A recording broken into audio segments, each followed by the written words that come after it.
Well, let's talk about what I call the constitutional right to community services. Now, I call it that. Judge Raymond Broderick in the 1970s called it that. The Supreme Court hasn't said that that is a right, and no courts have really said that there is such a constitutional right.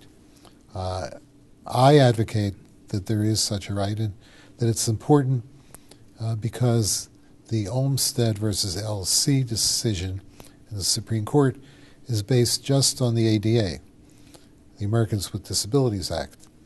So a right that is based on a statute has certain limitations. The Olmstead decision itself has limitations. The Olmstead decision said that your right to be in the community is limited perhaps by budgetary or institutional, state institutional considerations. Your right to be in the community is limited by whatever you can glean from the ADA. And of course, the statutory right can be taken away anytime. So it's important, I think, to begin to think about whether and how the Constitution protects one's right to be in the community. And without making this a legal treatise, let's talk about a couple of the rights that might give rise to that constitutional level of protection for people with disabilities.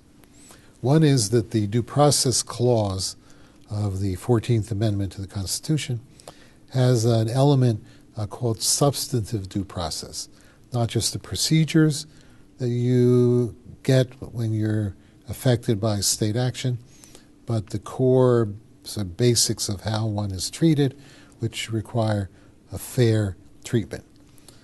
So those Supreme Court decisions like Jackson versus Indiana, which discussed institutionalization, are an example of the application of substantive due process. So under that kind of test, I think it is legitimate to argue that in this day and age, it is no longer fair or reasonable to confine someone with disabilities, intellectual disabilities, let's talk about that, to an institution because it's not being done any longer for somebody's protection.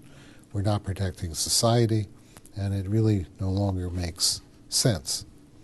So similarly, the Equal Protection Clause of that same 14th Amendment forbids the irrational treatment of people in our society by the government.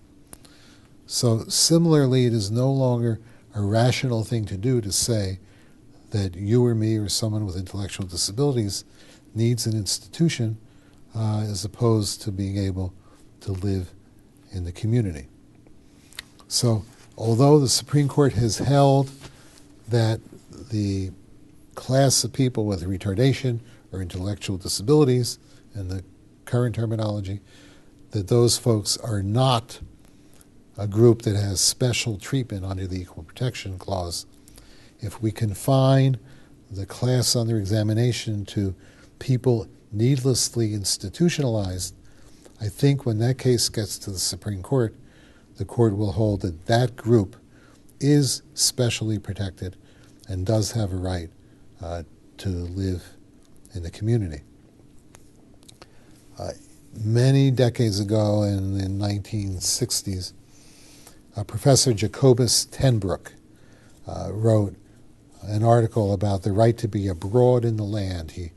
That was his phrase. And he talked about the rights of people to be in the community. And this was long before any Supreme Court decision on the topic, long before the ADA. And he happens to be, at the time, probably the foremost scholar on the 14th Amendment. And he was blind.